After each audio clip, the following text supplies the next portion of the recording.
warzuqna kamalal mutaba'ati lahu zahiran batinan ya arhamar rahimin. Fadli subhana rabbika rabbil izzati amma yasifun wa salamun alal mursalin walhamdulillahi rabbil alamin. Al-Fatihah terlebih Nabi Muhammad summa ila arwahi abihi wa ikhwanihi summa ila arwahi abihi wa ikhwanihi min anbiya musallin sallallahu wasallam alaihi wa alihi summa ila arwahi ali kullu sahabah wal qarabah wa tabi'in wa tabi'in bismillahir summa ila arwahi arba'atil aimatil mustahidin wa mukhalidin fitin wal ulamil amil bitan wal qur'an salati sufiyatil muhaqqiqin wa tabi'in bismillahir sallallahu musannif fi hadzal kitab usul al-fura'in anna Allah ta'ala tagashshahum birrahmah wa yu'adul barakati wa salamun alaihim wa alihim wa nafa'atin fid din wa dunya wal akhirah wa yakhtimu lana bismillahir fi khairin wa lutfin wa afiyah wa ila hadratin nabiy Muhammad sallallahu alaihi wasallam al-fatihah.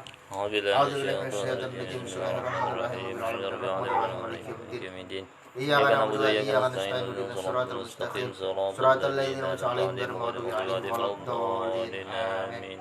Assalamualaikum warahmatullahi wabarakatuh. Waalaikumsalam warahmatullahi. Bismillahirrahmanirrahim. Alhamdulillahirabbil alamin wa bihi nasta'in 'ala umuri dunya waddin. Wassalatu wassalamu ala asyrafil anbiya'il mursalin sayyidina wa nabiyyina Muhammadin wa ala alihi wa sahbihi ajma'in. Qala al-musannif rahimahullah ta'ala wa nafa'ana bihi wa bi ulumi fid dharain amin. Dan demikian lagi air yang berubah dengan tanah yang dimasukkan ke dalamnya, maka itu menyucikan jiwa. Nah, jadi sekalipun tanah dimasukkan, maka tetap hukumnya suci dan menyucikan. Bisa dipakai untuk berwudu, mandi wajib dan sebagainya. Dan jika banyak ubahnya, lagi adalah tanah yang mengubahkan dia itu mustakmal sekalipun. Nah, sekalipun banyak ubahnya, artinya apabila ada tanah dimasukkan ke dalam air, kemudian berubah total, warnanya misalnya warna tanah, baunya bau tanah, rasanya rasa tanah, maka tetap itu hukumnya mensucikan. Artinya bisa dipakai untuk bertoharat. Sekalipun tanah itu adalah tanah yang mustakmal. Sekalipun tanah itu adalah tanah yang mustakmal. Nah, ini menurut sebagian fuqaha di dalam mazhab Syafi'i. Nah, jadi tanah yang mustakmal itu maksudnya tanah yang dari tayamum. Tanah yang dari tayamum, yaitu yang jatuh dari anggota yang sudah disapu. Nah, yaitu muka dan tangan. Adapun yang jatuh dari anggota yang menyapu, nah maka itu bukanlah disebut dengan tanah yang mustakmal, kecuali yang jatuh pada waktu giliran menyapu tangan. Nah, maka itu masuk daripada tanah yang mustakmal. Nah, jadi pasrah termenapak di anda ke muka, nah itu ada guguran tanahnya. Nah, tanah itu masih belum mustakmal, karena itu giliran menyapu muha, tanah yang guguran dari tangan. Nah, adapun yang guguran dari muha ketika sudah disapu, nah itulah yang mustakmal. Jadi ketika sudah disapu lalu guguran tanah itu dari muha, nah itulah tanah yang mustakmal. Nah, pas giliran menyapu tangan, nah ini menapak lagi. Nah, ini kan hadas. Ya, sebenarnya bukan hadas, Bang. Ya, istilahnya ini kan hukumnya saja. Hukumnya mengangkat hadas. Sebenarnya hadasnya tidak terangkat. Cuma ya istilahnya dengan kita bertayamum, maka keharaman sholat itu terangkat. Keharaman sholat itu terangkat. Karena setiap kita diharamkan untuk melakukan sholat, kecuali setelah terangkat hadas kita. Apabila hadas kita belum terangkat, maka kita dilarang untuk sholat. Kan seperti itu. Nah, jadi pas sudah kita menyapu, menapak yang kedua kalinya, nah maka yang berjatuhan dari telapak tangan itu bisa disebut sebagai tanah yang mustakmal, karena memang itu giliran menyapu tangan. Nah, yang jatuh. Adapun yang masih belum jatuh, yang masih menempel, nah itu masih belum dianggap tanah yang mustakmal. Karena mustakmal itu maksudnya apabila sudah terpisah dari anggota. Apabila belum terpisah daripada anggota, maka itu pun tidak disebut mustakmal, baik itu pada tanah ataupun pada air. Nah, sekalipun demikianlah yang diiktimadkan atau yang dipegang oleh Syekh Khatib Syarbini dan Syekh Romli. Syekh Khatib Syarbini pengarang Mughnil Muhtaj, Syekh Romli adalah pengarang Nihayatul Muhtaj, dan yang lainnya. Bersalahan bagi Syekh Ibnu Hajar di dalam Tuhfah, maksudnya Tuhfatul Muhtaj, karena berubah dengan tanah itu semata-mata keruh jua, tiada menghilangkan ia akan nama air mutlak. Nah, jadi untuk masalah tanah yang mustakmal di situ ada khilaf. Adapun untuk masalah tanah yang tidak mustakmal, nah itu tidak ada khilaf. Baik itu Syekh Khatib Syarbini atau Syekh Romli atau Syekh Ibnu Hajar, ketiga-tiganya mengatakan bahwasanya apabila air itu dimasukkan dengan sengaja ke dalam bukan air, tanah itu sengaja dimasukkan ke dalam air lalu terjadi perubahan yang parah, itu tidak masalah bagi mereka. Yang menjadi perdebatan hanya masalah seandainya tanah itu adalah tanah mustakmal. Nah, menurut Syekh Khatib Syarbini dan Syekh Romli itu menyebabkan itu tidak berpengaruh sama sekali. Adapun menurut Syekh Ibnu Hajar itu berpengaruh, yaitu menyebabkan airnya tidak tahur atau tidak mensucikan lagi. Tetapi jika banyak ubahnya dengan dia, nah tapi ini ada pengecualian. Tetapi jika banyak ubahnya dengan dia, sekira-kira jadilah ia seperti lumpur, maka yaitu tiada menyucikan, karena hilang dengan dia nama air mutlak. Nah, jadi ini terjadi apabila airnya dalam kadar yang sedikit, terbanyak tanahnya pada airnya, sehingga menjadi lumpur. Nah, maka jelas kalau misalnya kita menemukan lumpur, itu tidak bisa dipakai untuk bertoharoh. Kenapa? Karena lumpur itu lebih banyak kadar tanahnya daripada kadar airnya, sehingga orang-orang tidak menyebutnya lagi sebagai air. Itu adalah lumpur, hilang kemutlakan daripada nama airnya. Nah, intinya seperti itu. Adapun kalau misalnya masih airnya, tidak masalah sekalipun perubahannya parah. Maka diketahui daripada yang demikian itu bahwasanya tanah itu jumlah daripada yang mujawir. Maksudnya ini sekumpulan daripada yang mujawir jua, karena dapat menceraikan dia daripadanya, yaitu dirajihkan Syekhul Islam, ini maksudnya Syekhul Islam Zakaria Ansari pada setengah daripada kitabnya. Nah, jadi menurut Syekhul Islam Zakaria Ansari, tanah itu termasuk daripada mujawir. Dan adapun yang disahkan Syekh Romli di dalam Nihaya, maka bahwasanya tanah itu jumlah atau segolongan atau sekumpulan daripada yang mukhalid. Nah, ini menurut Syekh Romli. Mukhalid yaitulah yang mafhum daripada ibarah Imam Nawawi di dalam Minhaj, maksudnya Minhajut Talibin. Nah, jadi menurut Syekh Romli itu adalah mukhalid.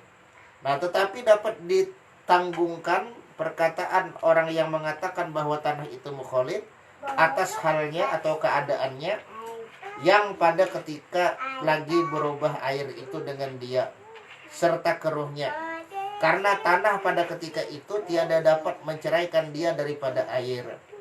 Nah, jadi ada jalan tengahnya untuk kedua pendapat ini. Artinya dia adalah mukhalid ketika masih menyatu dengan air, ketika masih tidak bisa dipisahkan dengan air. Nah, itu masih mukhalid. Jadi pas serahatan antara tanah dengan air itu bercampur. Nah, dan lagi tiada dipisahkan ia daripada air pada penglihatan mata. Dan dapat ditangguhkan perkataan orang yang mengatakan tanah itu mujawir atas halnya atau keadaannya pada ketika hilang ubahnya dengan dia, padahal atau pada ketika air itu jernih dan berhimpun tanah itu di bawahnya, karena bahwasanya tanah pada ketika itu dapat diceraikan daripada air dan berbeza ia daripada penglihatan mata, maka tiadalah khilaf antara dua kaul ini pada hakikatnya, maksudnya hanya lapasnya. Nah, adapun kalau misalnya air itu sudah turunan ke tanah, kalau bahasa Banjarnya tetandak, turunan ke bawah, kalau bahasa Banjarnya tetandak. Nah, tanah itu sudah turunan ke bawah, tetandak, bisa dibedakan mana air mana tanah, dan bisa juga dipisahkan. Nah, istilahnya nih, bagi yang hendak memisahkan. Nah, maka itu keadaannya adalah mujawir. Nah, jadi air itu mukhalid pada tanah itu mukhalid pada satu keadaan, yaitu ketika masih bercampur dengan air, dan mujawir pada keadaan yang lain, yaitu kalau sudah turunan ke bawah atau lalu tetandak. Nah, bisa dibedakan mana air mana tanah. Nah, itu dalam keadaan mujawir. Nah, intinya seperti itu. Nah, sama yang lain-lain kayak sabun, ada kala mujawir, ada kalanya mukhalid. Nah, sabun ini istilahnya kalau masih kadeda yang lunoh, nah itu masih mujawir. Tapi kalau sudah ada yang lunoh, nah lalu yang lunohnya ini bercampur lawan banyu, nah itu mukhalid. Nah, intinya seperti itu. Jadi barang yang mukhalid itu ada dua. Ada yang dari awal memang sudah mukhalid, ada yang awal-awalnya mujawir lalu timbul jadi mukhalid. Nah, intinya kan seperti itu. Nah, jadi yang mukhalid itu ada dua.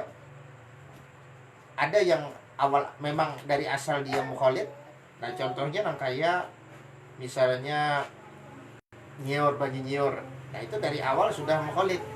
Atau misalnya kayak banyu setrup, atau misalnya kayak banyu cuka, dari awal sudah mukhalid. Nah, ada yang awalnya mujawir lalu berubah jadi mukhalid. Nah, contohnya ya kayak sabun ya kalau misalnya nih. Nah, atau misalnya contoh-contoh yang lain di dalam sini kayak daun. Awal-awalnya mujawir. Pas membusuk di dalam air. Nah, lalu dari pembusukan itu akhirnya melebur. Maksudnya kalau bahasa kitanya lunuh. Nah, lalu dari lunuh itu bercampur dengan banyu, menyatu lawan banyu. Nah, lalu akhirnya daun itu menyebabkan warna hijau-hijau pada air. Nah, itu asalnya mukhalid, asalnya mujawir jadi mukhalid. Nah, banyak lagi contoh-contohnya. Yang asalnya mujawir bisa jadi mukhalid. Ada yang mujawir belawasan. Nah, contohnya kayak ini. Nah, ini kan belawasan. Artinya kayak sedotan. Ini belawasan. Misalnya kan plastik-plastik, masuknya besi-besian. Nah, itu selawasan mujawir. Kan seperti itu. Nah, kemudian kita sambung. Bermula biji-bijian dan buah-buahan seperti gandum dan korma kering, apabila direndam ia atau dimasak ia dengan air, maka ditilik. Jika diyakinkan hancur suatu suku daripadanya di dalam air itu, seperti adalah air yang ada di dalamnya korma itu manis. Nah, itu tersalah tuh ada ianya, manis, maka yaitu mukhalid. Dan air yang berubah dengan dia dengan obah yang banyak itu tiada menyucikan. Dan jika tiada diyakinkannya yang demikian itu, maka yaitu mujawir. Dan air yang berubah dengan dia dengan obah yang banyak menyucikan juga, melainkan jika hilang daripadanya nama air mutlak. Demikianlah hasil atau kesimpulan perkataan Syekh Ibnu Hajar di dalam Syarah Ubab, maksudnya kitab I'ab. Nah, Syarah Ubab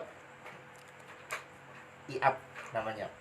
Nah, jadi ini masalah biji-bijian atau misalnya yang nyaman korma. Nah, misalnya kan, jadi korma diandak dalam panci, lalu dimasak kormanya. Nah, lalu dari hasil memasak korma itu, banyunya berubah menjadi coklat. Nah, itu dilihat. Kalau kita yakin bahwa warna coklat itu akibat kormanya melebur, kormanya hancur. Nah, terjadi peleburan daripada bagian-bagian korma. Nah, bagian yang melebur itu menyatu dengan air lalu menyebabkan warna coklat-coklat. Nah, maka itu perubahan dengan mukhalid. Nah, itu menyebabkan airnya kada mensucikan lagi, hanya air suci saja.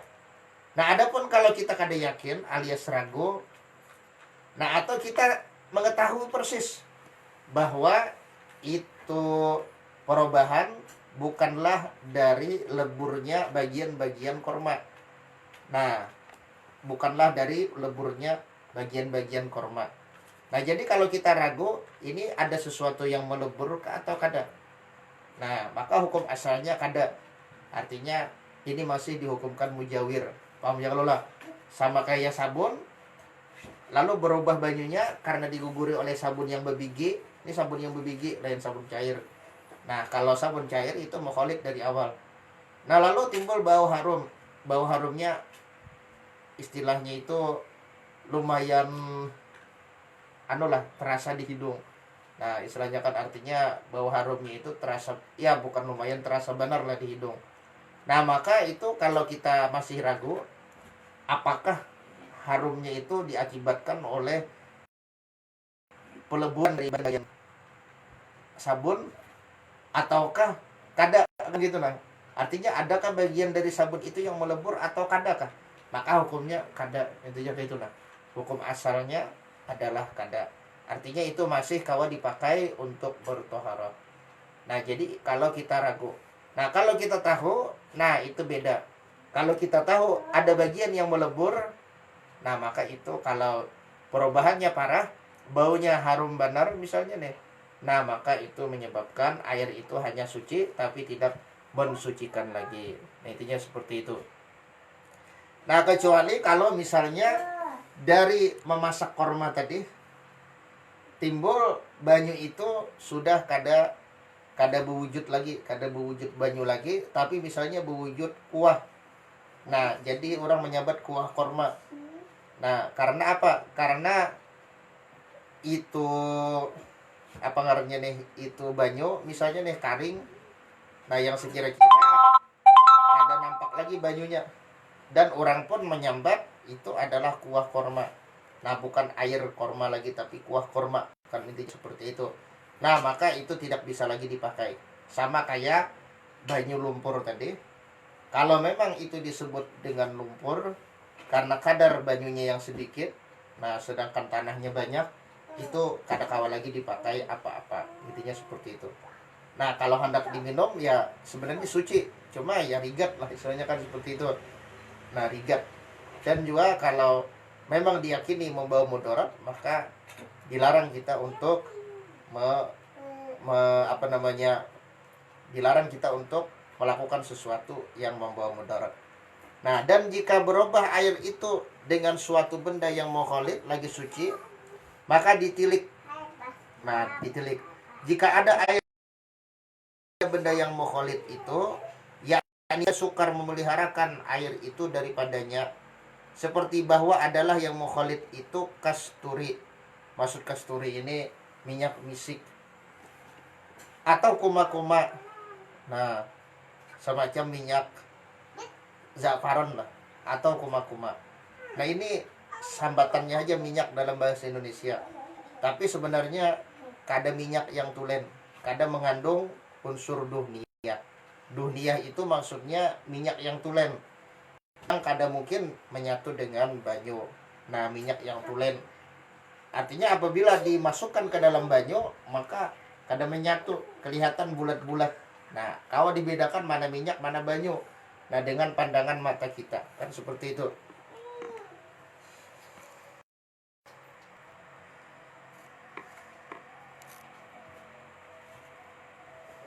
Atau kasumba, nah atau kapur. Nah, ini tahuan juga kapur barus yang rupoi.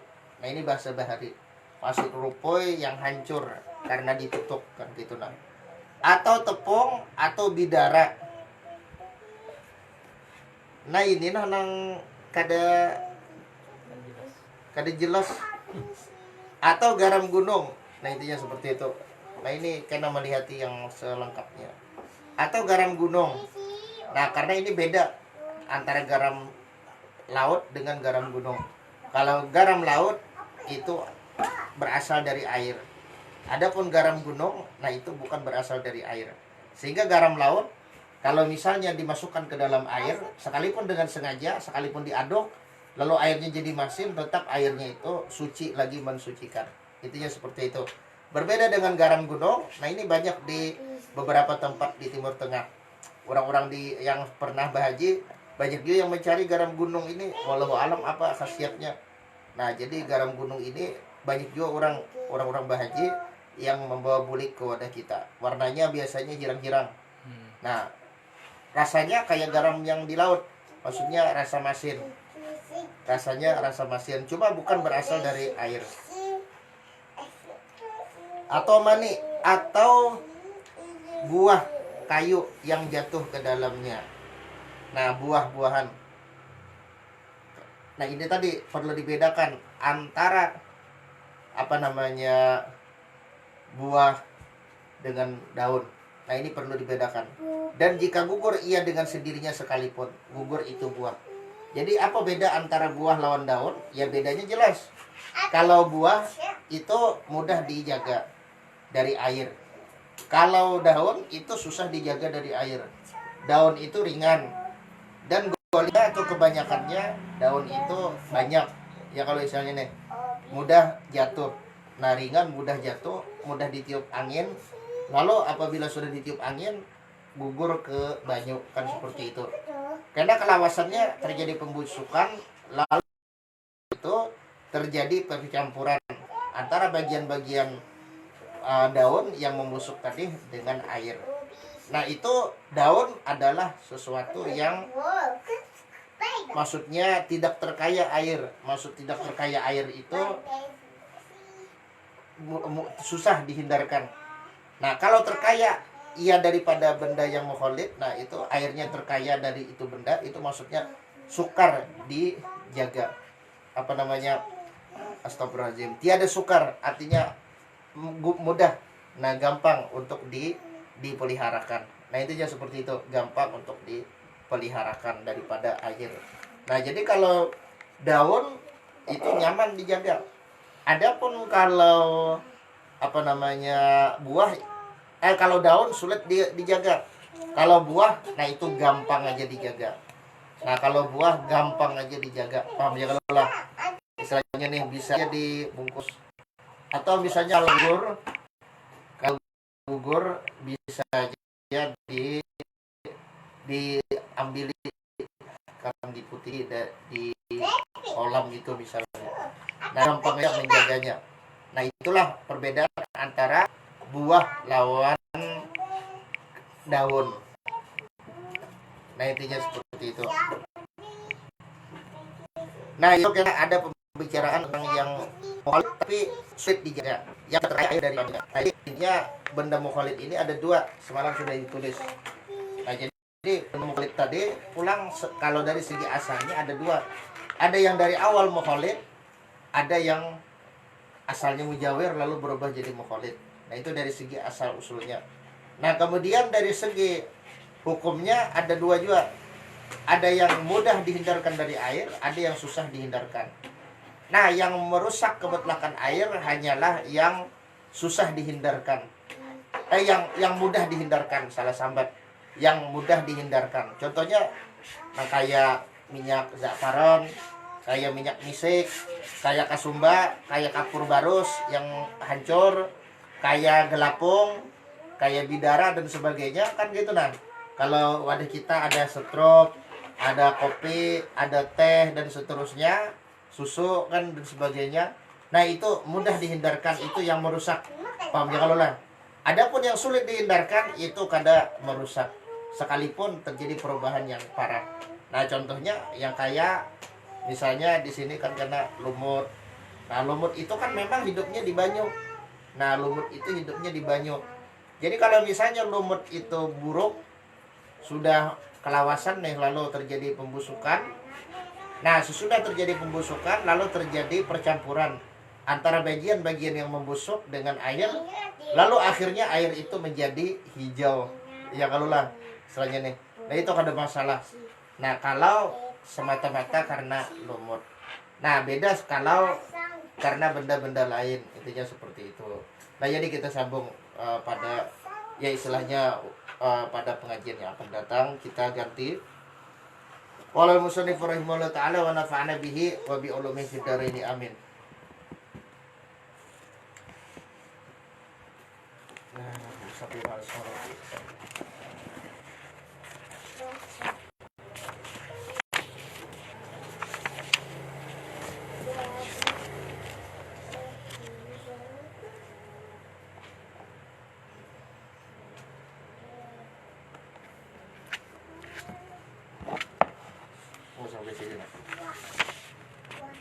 Dan barang siapa yang Dan barang siapa berkata tiada tahu Nabi itu manusiakah atau jin, atau dikatanya bahwa Nabi itu jin, atau dikatanya tiada gunanya iman padahal dihinakannya akan dia, maka itu jadi kafir. Alhamdulillah. Nah, jadi dengan ucapan-ucapan seperti ini, nah, dengan niatan dia menghinakannya. Tapi kalau kada ada niatan ya kada masalah. Nah, ini niat menghinakan. Artinya Nabi itu manusia jin, tapi tujuan dia mengucapkan itu, motivasinya adalah untuk menghinakan. Alhamdulillah. Atau menistakan. Atau misalnya ini mengucapkan jin. Nah, dengan niatan menistakan Nabi. Atau misalnya tiada gunanya iman, katanya seperti itu, dengan penghinaan. Dan barang siapa mengkira atau menggilkan satu anggota dari Nabi kita karena menghendaki akan dia, karena menghinakan dia, atau mensegirkan atau mengecilkan Allah Subhanahu wa taala, maka itu kafir. Nah, termasuk juga istilahnya nih, mentasgirkan ini maksudnya merendah, ya istilahnya kan merendahkan lah. Maksudnya kan seperti itu, merendahkan.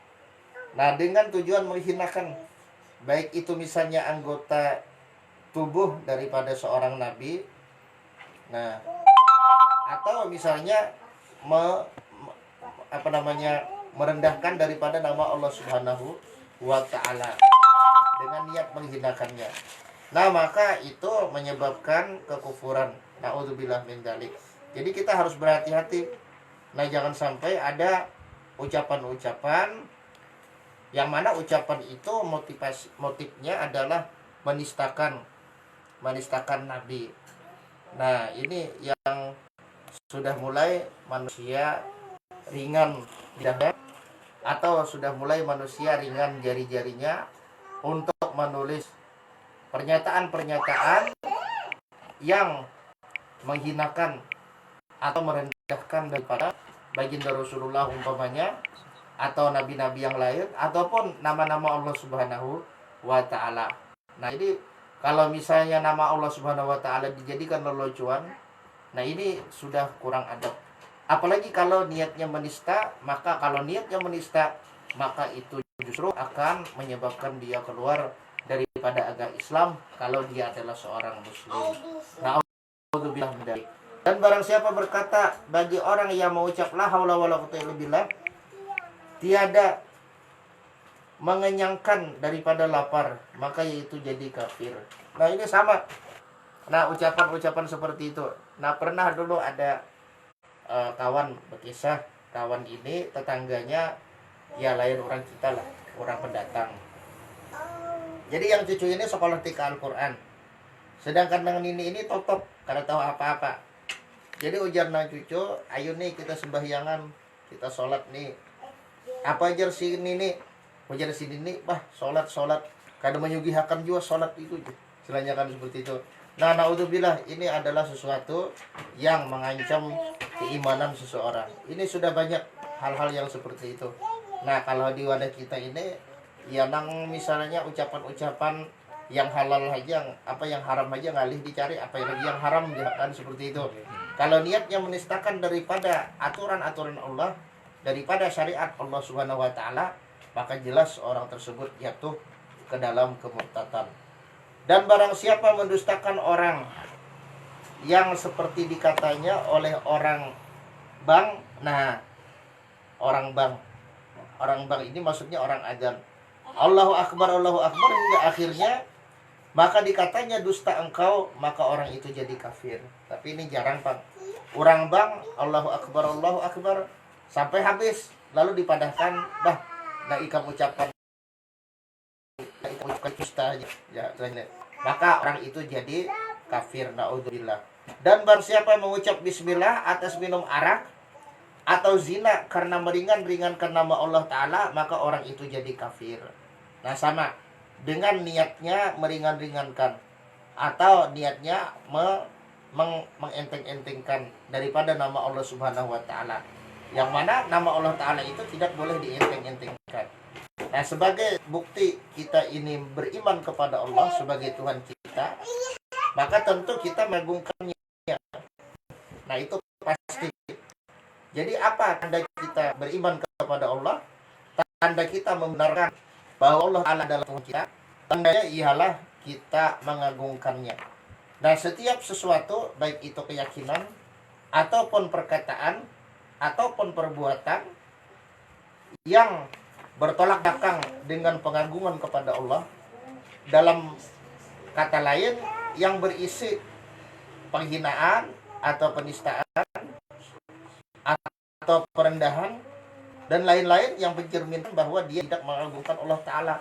Dengan mendustakan bahwa Allah Ta'ala adalah seorang astagfirullahaladzim, bahwa Allah Ta'ala adalah Tuhannya. Nah, intinya seperti itu. Sama dengan mendustakan bahwa Allah Ta'ala adalah Tuhannya. Nah, kalau sudah demikian, maka dia telah keluar daripada agama Islam. Dan barang siapa berkata, tiada aku takut akan hari kiamat, dengan meringan-ringankan dia. Nah, maksudnya dengan hatinya meringan-ringankan, mengenteng-entengkan daripada perkara hari kiamat, maka jadi kafir ya. Nah, karena setiap orang yang beriman kepada hari kiamat, pastilah dia merasakan keagungan daripada peristiwa kiamat itu. Yang mana peristiwa hari kiamat itu adalah peristiwa yang besar. Peristiwa yang besar. Bahkan yang sangat besar. Nah, ini tidak bisa diringan-ringankan. Ini adalah peristiwa berakhirnya kehidupan di dunia. Yang mana ini adalah awal-awal daripada nasib manusia di masa depan yang abadi.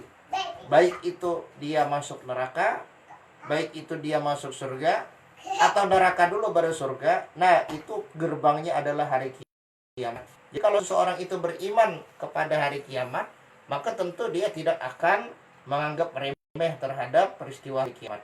Tentu dia akan merasakan bahwa itu adalah peristiwa yang merupakan tanda daripada kebesaran Allah Subhanahu wa Ta'ala.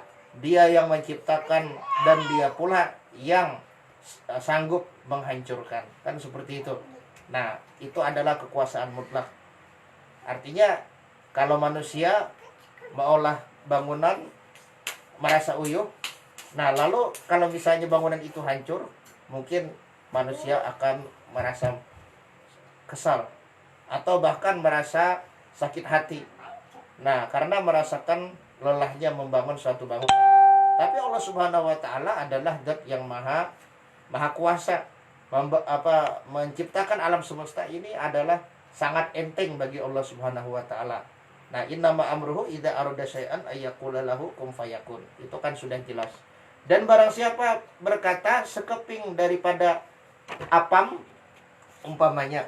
Nah, artinya sebiji daripada apam terlebih baik daripada ilmu, maka yaitu jadi kafir. Naudzubillah, maksudnya ilmu agama. Nah, ini bahaya. Ini namanya meremehkan daripada ilmu agama. Ilmu agama ini maksudnya ilmu yang bersumber dari Rasulullah. Jadi menghinakan ilmu agama itu jelas sama dengan menghinakan Rasulullah. Karena ilmu agama ini sumbernya adalah Rasulullah. Sedangkan Rasulullah SAW ini memperoleh ilmu dari Allah Ta'ala. Nah, jadi meremehkan ilmu agama sama dengan meremehkan Rasulullah. Meremehkan Rasulullah sama lawan meremehkan Allah Subhanahu wa Ta'ala. Na'udzubillah min dzalik. Dan barang siapa menjawab perkataan orang yang berkata, aku pertaruhkan hartaku kepada Allah, dengan katanya engkau pertaruhkan hartamu kepada yang tiada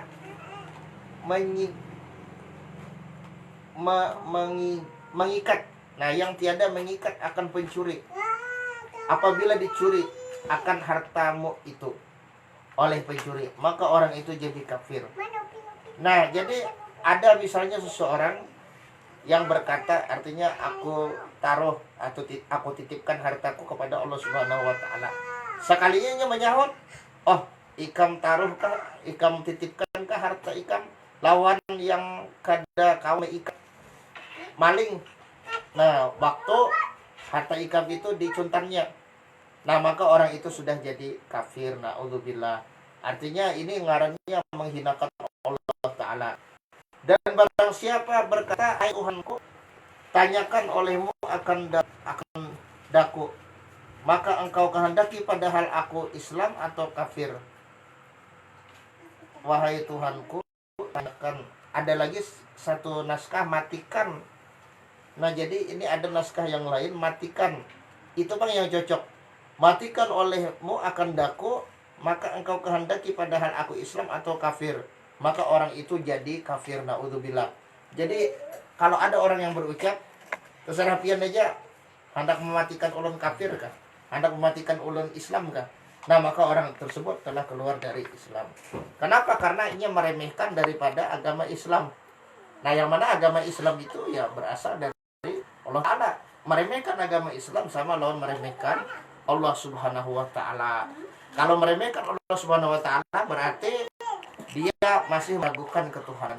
Karena lazimnya seseorang yang meyakini ketuhanan Allah Subhanahu wa Ta'ala, dia akan senantiasa mengagungkannya, tidak berani sedikit pun meremehkannya. Dan barang siapa berkata tatkala kebinasaan hartanya atau anaknya, hai Tuhanku, engkau ambil akan hartaku dan anakku, maka engkau perbuat apa dengan dia, maka orang itu jadi kafir. Nah, naudzubillah min dzalik. Sama. Nah, ini istilahnya kan memprotes takdir Allah Subhanahu wa Ta'ala.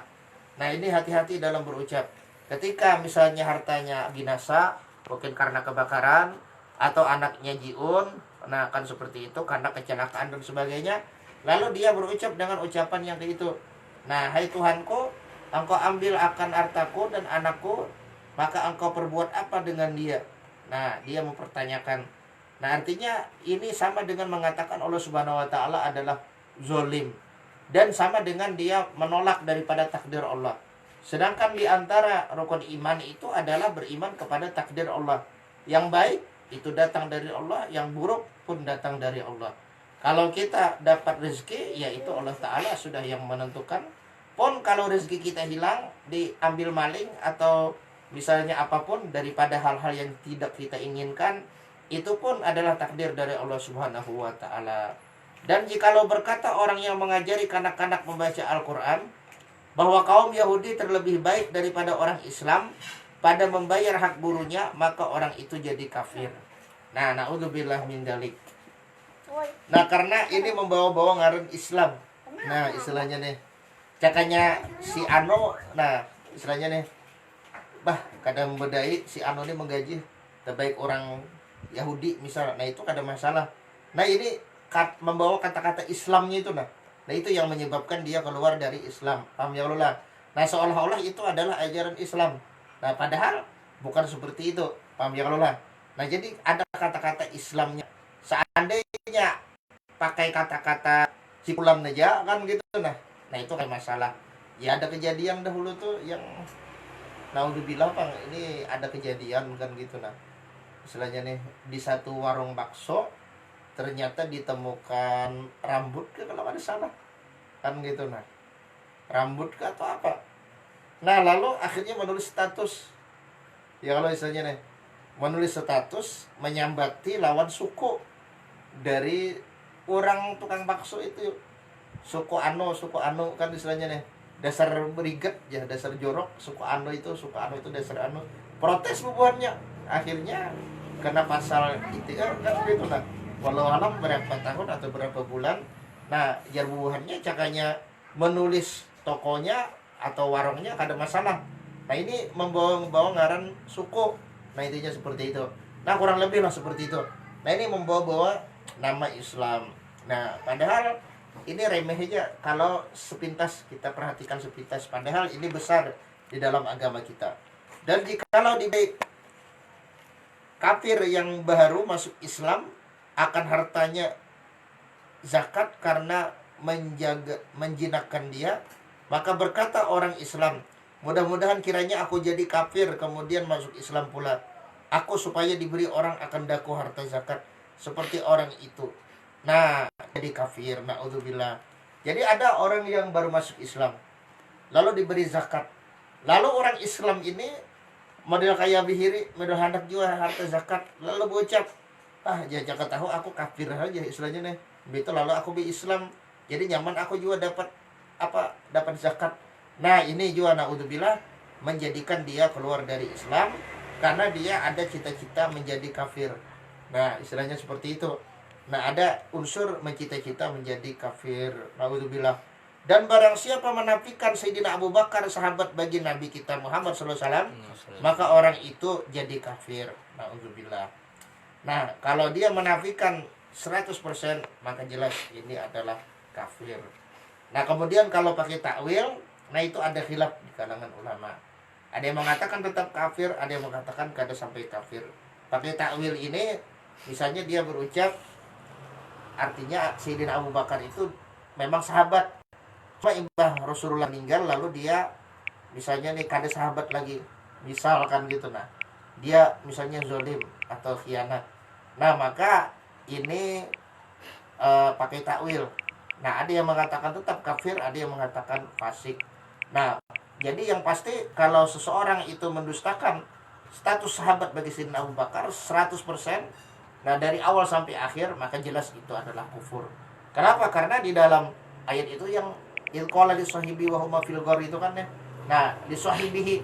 Nah, ketika Rasulullah SAW berkata kepada sahabatnya, nah, sedangkan keduanya berada di dalam gua, la tahzan innallaha ma'ana, kan seperti itu.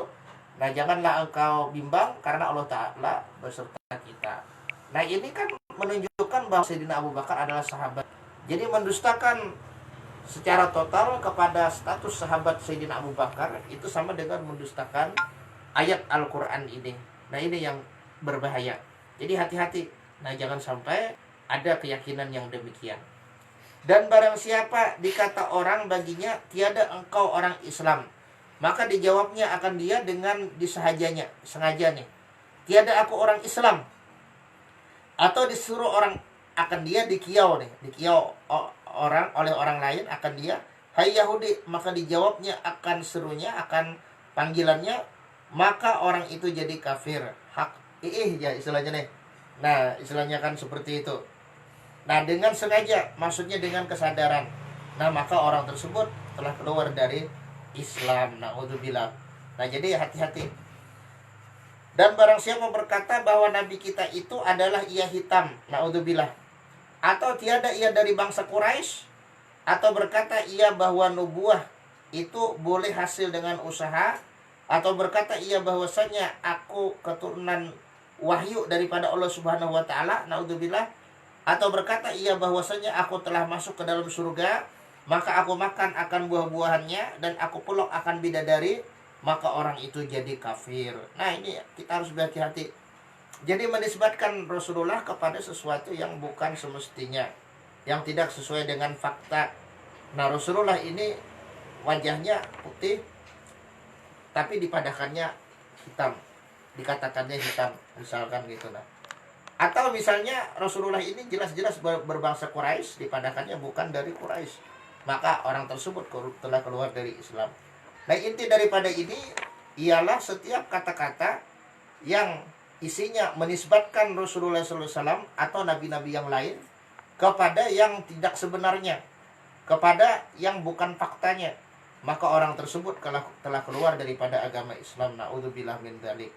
Nah atau misalnya memadahkan kenabian itu bisa saja dihasilkan dengan usaha. Nah sedangkan akidah aswaja, kenabian jelas tidak dihasilkan dengan usaha. Kenabian itu memang pilihan Allah dari sononya. Nah setiap nabi pasti dia terlahir sebagai nabi pula, kan seperti itu. Nah artinya untuk pelantikannya aja lagi yang ditunggu. Adapun untuk SK-nya, kalau istilah orang Wahini, nah itu sudah dari azal SK-nya. Nah coba pelantikannya umur berapa? Kalau baginda Rasulullah Nabi kita Muhammad SAW itu umur 40 tahun, kan seperti itu. Nah jadi setiap nabi itu pasti dia dari sononya sudah nabi. Nah berbeda dengan wali. Wali itu bisa pemberian Allah Ta'ala dan bisa juga dengan usaha. Nah adapun kalau nabi itu tidak ada yang dengan usaha. Atau misalnya ini mengaku dituruni wahyu, na'udzubillah. Nah ini ujung-ujungnya ya yang jadi nabi, kan istilahnya nih kayak Nabi Udin. Nah mudah-mudahan Jepang tobat ya kalau, atau misalnya ini mengatakan bahwa aku masuk surga.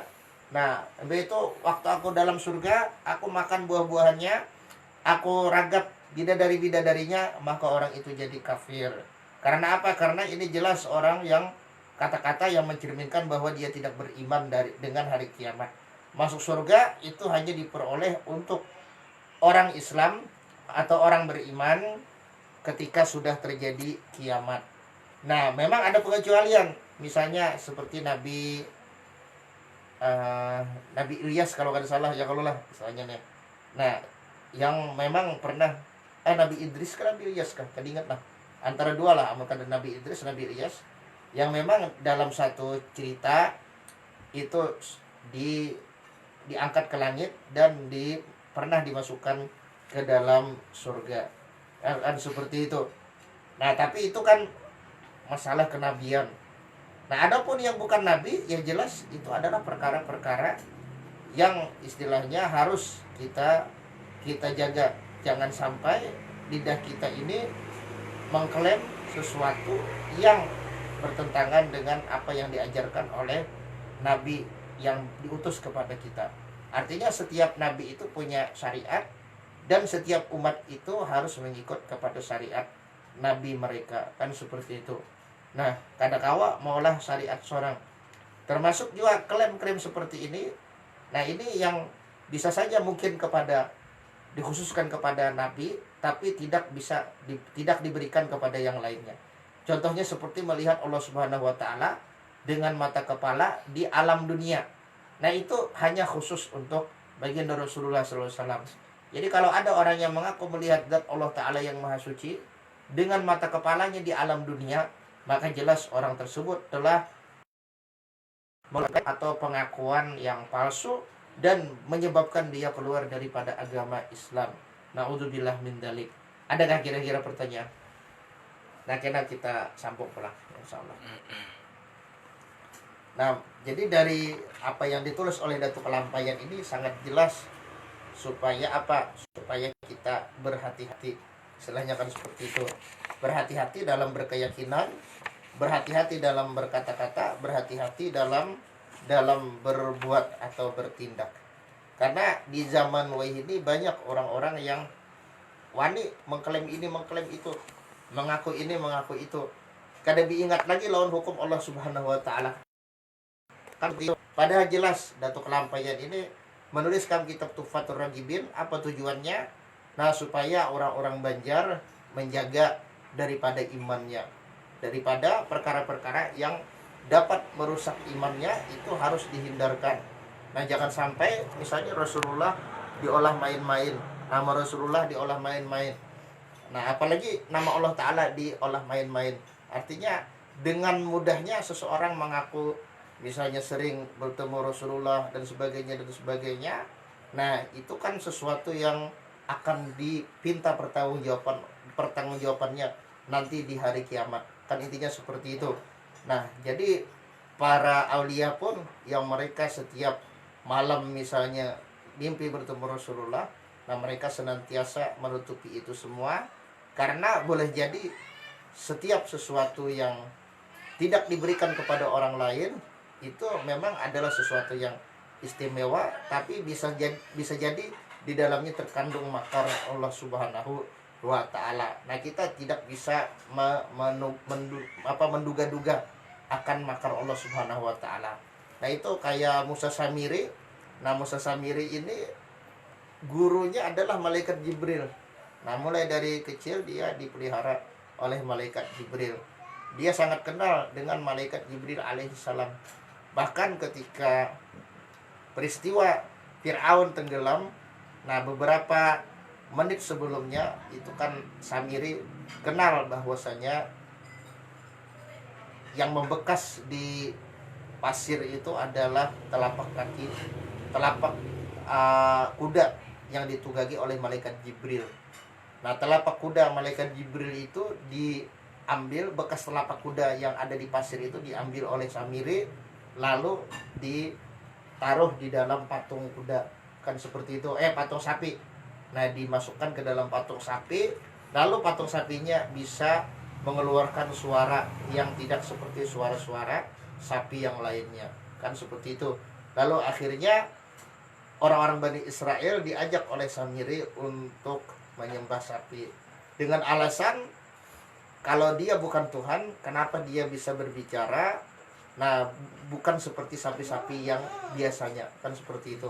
Banyak yang tertipu dengan ucapan Samiri itu. Akhirnya satu Bani Israel menjadi murtad. Nabi Harun pun tidak bisa menahannya karena arus murtadnya itu sangat sangat kuat, kan seperti itu. Nabi Harun tidak bisa lagi membentungnya. Nah, kecuali Nabi Musa datang dari Tursina, kan seperti itu. Nah, jadi malaikat Jibril diutus oleh Allah Ta'ala sengaja untuk memelihara si Samiri. Nah, dan juga mengajari Samiri berbagai macam hal, sehingga Samiri ini menjadi orang yang punya ilmu yang luas di kalangan Bani Israel. Tapi apa ujung-ujungnya? Ujung-ujungnya Samiri menjadi murtad, bahkan menjadi gembong kemurtatan. Intinya seperti itu. Nah, jadi hal-hal yang istimewa seperti itu bisa saja mengandung makar. Nah, itu yang bujuran, apalagi yang cuma iincaan, apalagi yang cuma wawaluhan. Nah, intinya kan seperti itu. Nah, istilahnya nih, apa Rasulullah, apa Nabi rancak datang aja sekalinya Nabi Udin misalnya. Nah, itu kan lain pulang istilahnya kan itu. Nah, atau dihayal-hayalakan dan sebagainya dan sebagainya. Nah, jadi adakah pertanyaan kira-kira? Pertanyaan yang masalah yang nyanyar ya, ada penyedaan terhadap sholat Jumat tuh nggak, Ustaz? Ya, Ustaz. Akibat corona. Yang itu kada pasti belum. Iya. Istilahnya kan ini kan yang khauf itu kan nih, memang diantara odor Jumat itu khauf, ini takut ala talafil nafsi wal mal, takut di apa ngarannya nih, terhadap keselamatan. Nah, al khauf bin talafin nafsi wal mal, takut daripada kehilangan jiwa, maksudnya mati ya kalau lah, atau kehilangan harta benda. Karena takut itu boleh kita meninggalkan Jumat.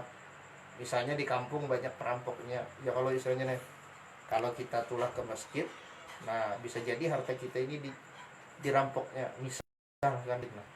Nah, kalau memang perampoknya ada, istilahnya kan gitu. Nah, kalau misalnya perampoknya masih isu-isu aja, belum ada kejelasan, maka itu masih belum sampai kepada kriteria khauf yang dimaksud di sana kan istilahnya nih.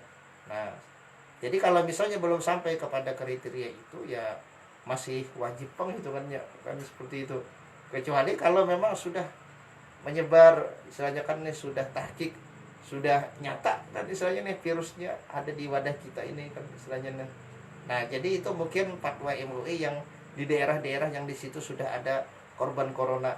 Nah, adapun yang belum ada korban itu ya tetap wajib, intinya seperti itu tuh. Nah, istilahnya intinya seperti itu. Jadi tergantung dari situasi. Kalau memang di situ ada korban dan memang terbukti corona itu bisa menyebar dengan cepat kan gitu, nah maka itu sudah masuk dalam kategori khauf tersebut.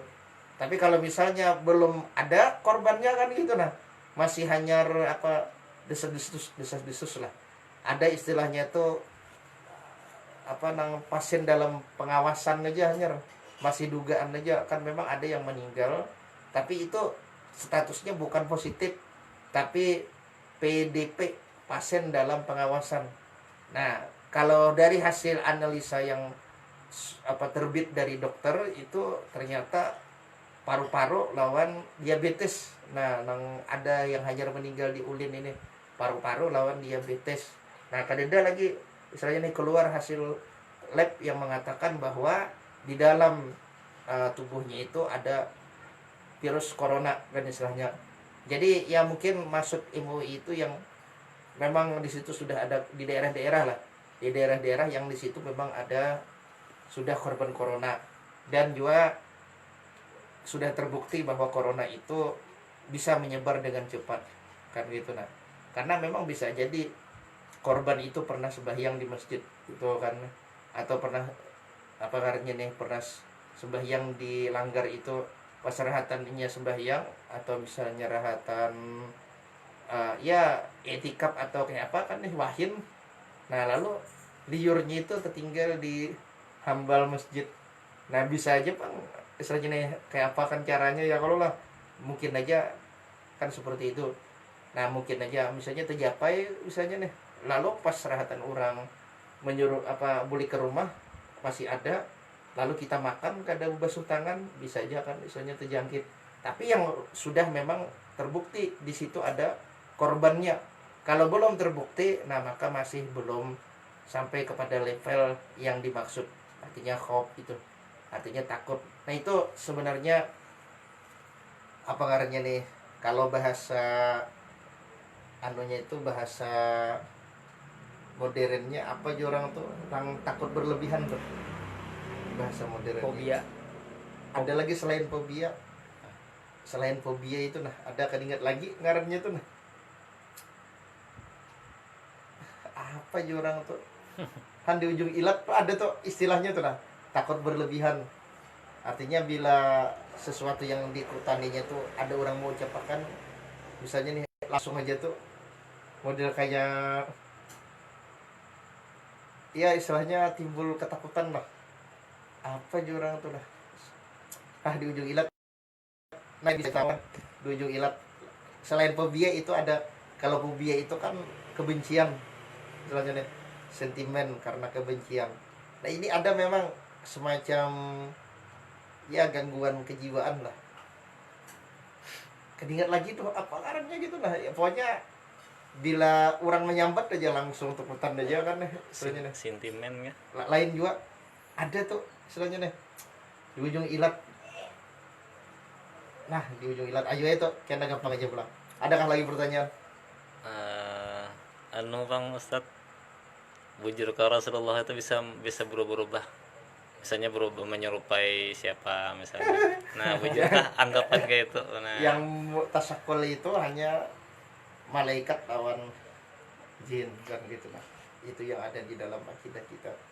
Nah jadi masalah Rasulullah SAW di dalam mimpi itu mereka sepakat bahwa muha Rasulullah itu kada bakal atau huruf lawan siapapun. Misalnya kan misalnya nih seseorang bakaku bermimpi berdapat izur, tapi yang dilihatnya tuh lain muha izur, muha busairi misalnya kan. Nah itu kan berarti kan jelas aneh kan ya, kalau kalau misalnya seseorang mengaku berdapat izur pasti muhanya muha izur. Nah cuma bisa aja dalam mimpi itu izur berlamak, itu bisa paham ya kalau lah, atau misalnya izur berkurus atau izur bertinggi ya kalau misalnya nih, atau misalnya izur berputih misal kan ya kalau misalnya nih. Nah begitu juga Rasulullah SAW itu kan di dalam Sahih Bukhari itu ada, itu pulang ada di dalam komentar apa Imam Bukhari itu mengutipkan daripada itu lawas sudah daripada Ibnu Sirin. Nah daripada Ibnu Sirin bahwasanya man ro'ani fil manam faqad ro'an apa faqad ro'ani haqqan itu kan ya, faqad ro'ani inna syaitana la yatasabbahu bi la yatamassalu bi, kurang lebih seperti itulah selanjutnya. Kemudian ada lagi la yatamassalu bi surati, itu ada beberapa riwayat selanjutnya kan. Jadi di dalam komentarnya itu daripada Ibnu Umar, daripada Ibnu Sirin, idza ra'ahu fi surati, apabila dia melihat baginda Rasulullah memang sesuai dengan wajah sidin kan seperti itu. Jadi wajah Rasulullah itu kadang mungkin tertukar. Cuma yang menjadi perdebatan di kalangan ulama hanya sifatnya saja, sifat tubuh sidin apakah tetap sesuai lawan waktu sidin masih hidup kan gitu nah, ataukah bisa apa sifat tubuh sidin ini berubah-ubah, paham ya kalau lah ya. Nah kayak contoh tadi orang termimpi izur, orang bekaku termimpi izur, sekali ditakuni muhanya kayak apa, muha izur lah, muha busairi pak. Nah itu kan berarti termimpi busairi bukan termimpi izur. Nah kalau memang orang itu bujur-bujur termimpi izur berarti kan muhanya muha izur. Nah cuma itu tadi apakah mungkin sifat-sifat tubuh Rasulullah itu berbeda dengan waktu sidin masih hidup kan gitu nah. Nah itu yang terjadi perbedaan pendapat. Ada yang mengatakan harus seperti sidin, tubuh sidin waktu masih hidup. Istilahnya nih yang istilahnya kan kalau sidin itu berjalan maka sidin yang terlihat paling tinggi dari yang lainnya, kan seperti itu. Nah, kemudian istilahnya kan nih, artinya awak sidin itu kada lamak kada kurus kan gitu. Nah, dan juga misalnya banyak lah kan istilahnya nih yang di dalam kitab Syama'il itu. Nah, misalnya kayak apa ngarannya nih, rambut sidin itu bergelombang tapi kada kada krebo kan istilahnya nih. Nah, kemudian misalnya seperti apa namanya, jenggot sidin labat kan istilahnya nih. Nah, itu sudah jelas. Dan juga di jenggot sidin itu hanya beberapa aja ubannya. Nah, sedangkan warna jenggot sidin itu hitam mengkilat kan seperti itu. Nah, itu kan itu sifat-sifat ketika sidin masih waktu hidup. Nah, intinya seperti itu. Nah, lalu pas misalnya Izur ini melihat Rasulullah di dalam mimpi, ternyata di dalam mimpi itu muhanya memang muha Rasulullah, cuma sidin belamak misalnya kan gitu. Nah itu apakah dibenarkan oleh sebagian ulama atau kada, oleh para ulama atau kada? Nah, itu terbagi dua. Ada yang mengatakan itu tidak dibenarkan, ada yang mengatakan itu masih dibenarkan. Jadi bisa aja sifat tubuh sidin berubah, cuma muha sidin ya kakek itu pang istilahnya kan gitu. Muha sidin ya muha yang dikenal ketika sidin hidup kan istilahnya nih. Nah, istilahnya kan seperti itu, muha sidin ya kayak itu aja. Kada nang istilahnya kayak malaikat tuh bisa menyamar jadi ini jadi itu, atau kayak jin bisa menyamar jadi ini jadi itu. Nah, kada. Kalau untuk muha, nah itu tetap istilahnya nih muha baginda Rasulullah Shallallahu Alaihi Wasallam. Nah, cuma sifatnya itu aja yang berbeda pendapat. Ada yang mengatakan bisa saja berbeda dengan waktu sidin masih hidup, ada yang mengatakan tidak bisa, harus seperti waktu sidin masih hidup. Jadi kalau misalnya seseorang itu melihat muha Rasulullah sedangkan awak sidin belamak, nah itu menurut sebagian ulama dibenarkan aja, sebagian yang lain kadang membenarkan. Intinya seperti itu. Nah, jadi dalam Fathul Bari itu jelas, di dalam Fathul Bari kan gitu. Nah, artinya seseorang itu datang kepada Sayyidina Ibnu Sirin, nah lalu mengaku bermimpi Rasulullah, lalu ditakuni oleh Rasulullah kayak pemuhanya kan gitu. Nah, oleh Ibnu Sirin kayak apa rupanya dan sebagainya, ternyata berbeda dengan yang dikenal kan istilahnya yang diriwayatkan oleh para sahabat. Nah, maka jar apa Sayyidina Ibnu Sirin, berarti engkau belum melihatnya. Nah, itu hanya apa namanya, pengakuan dari engkau saja kan seperti itu, atau pengakuan dari mimpi saja kan seperti itu. Nah, kemudian lagi Sayyidina Ibnu Abbas pernah juga didatangi oleh seorang tabi'in. Nah, di mana istilahnya nih seorang tabi'in ini mengadukan mimpinya kepada Sayyidina Ibnu Abbas. Artinya aku bermimpi Rasulullah. Nah, jadi Sayyidina Ibnu Abbas kayak pegarang istilahnya nih rupa-rupanya. Nah, lalu jar tabiin tadi, kedingat ngaran tabiin tadi, nah siapa itu, nah Asy'bi atau siapa. Jadi ujar sidin persis kayak muhanya Sidina Hasan. Nah, jadi Sidina Ibnu Abbas ya pas tuh istilahnya nih, istilahnya kan gitu. Nah, pas istilahnya nih apa yang engkau ucapkan itu berarti mimpi bertemu Rasulullah Shallallahu Alaihi Wasallam. Nah, intinya seperti itu. Jadi di dalam kitab tauhid manapun tidak ada itu para nabi itu melakukan tasyakur istilahnya kan. Yang ada itu nabi apa malaikat dan jin. Malaikat dan jin itu diberikan kemampuan untuk tasyakul oleh Allah Subhanahu wa taala. Nah, jadi intinya itu aja. Kalau masalah rupa kada bakal tepat huruf lawan rupa-rupa yang lain. Nah, cuma yang berbeda pendapat masalah sifat-sifat. Misalnya kan Izur melihat Rasulullah ternyata rambutnya lurus. Nah, itu menurut sebagian dibenarkan, menurut sebagian yang lain tidak. Nah, atau misalnya Izur melihat rupa Rasulullah SAW, nah cuma janggut sidin misalnya putih sebukuan, padahal yang di dalam hadis itu kan jelas janggut sidin ini apa ngarannya nih hitam pekat misalkan gitu. Nah kecuali sedikit aja hubannya, nah maka itu menurut sebagian dibenarkan, asalkan ya rupanya kayak rupa sidin kan seperti itu, paham ya lo lah istilahnya kan. Nah, dan yang lain-lain lah, misalnya kan Rasulullah itu apa namanya alisnya itu ya kayak bulan sabit, nah melengkung. Nah, ternyata misalnya nih Izur melihat rupa Rasulullah tapi alis sidin ini rata misalkan gitu. Nah itu menurut sebagian dibenarkan, menurut sebagian yang lain tidak dibenarkan. Intinya seperti itu. Itu aja yang terjadi perbedaan. Cuma kalau muha-muha ya tetap istilah si misalnya aku mengaku bermimpi tetamu izur, ternyata yang ditakuni kayak pegarang rupanya sekalinya berewokan ya kalau misalnya nih orangnya putih nama Arab-Arab, nah itu kan Busairi.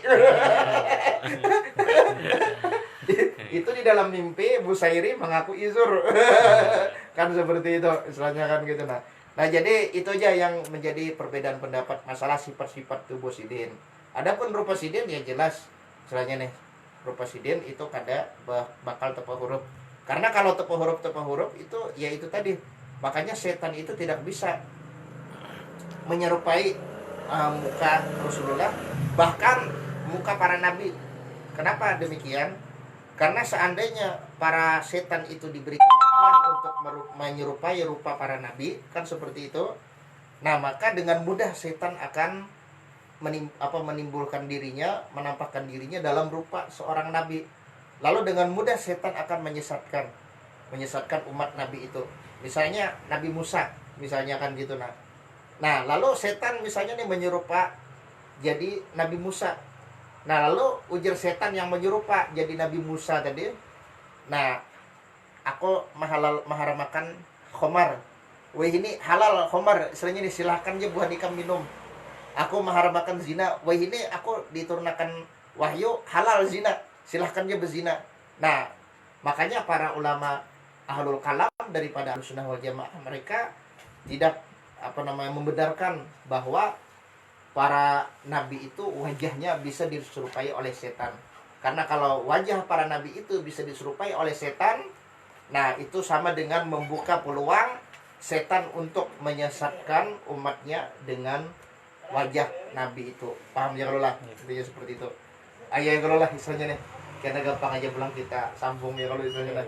Yang mudah-mudahan lah Allah Subhanahu wa taala menerima amal ibadah kita, memaafkan kesalahan-kesalahan kita, dan juga menunjukkan kita kepada jalan yang lurus, serta menjadikan kita sekalian sebagai calon-calon penghuni surga. Amen. Yang akan memasuki surga dengan tanpa hisab atau dengan hisab yang mudah. Amen. Bersama baginda Rasulullah dan segenap orang-orang yang diridhoi Allah. Ala hadhihi niyyah wa ala mana wa bihi salafun salih ila hadratin Nabi Muhammad sallallahu alaihi wasallam. Al-Fatihah. A'udzubillahi minasyaitonir rajim. Bismillahirrahmanirrahim. Alhamdulillahil alamin arrahmanir rahim. Ya Rabbi ya Rasul. Suratul ladzina salim wa ala alihi wa sahbihi. Amin.